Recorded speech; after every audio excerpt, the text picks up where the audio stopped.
প্রবাসী খুব আরামের জায়গা, বিদেশ খুব আরামের জায়গা। মিয়া সাহেব, একজন বিদেশি প্রবাসী তার কাছে ফোন দিলে আগে তার খোঁজ দিবেন, ভাই কেমন আছো, শরীরটা ভালো আছে কিনা।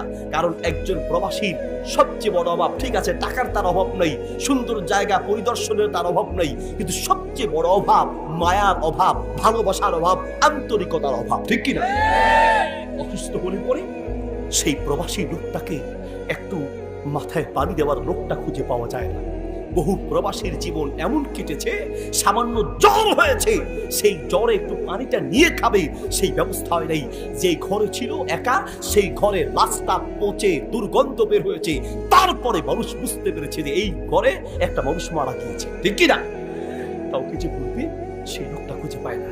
আরে বাংলাদেশের জেলখানা ওই প্রবাসের চেয়ে ভালো আছে। বাংলাদেশের জেলখানায় তো 1-2 মাস পরে আত্মীয় স্বজন দেখা যায়, একটু খোঁজ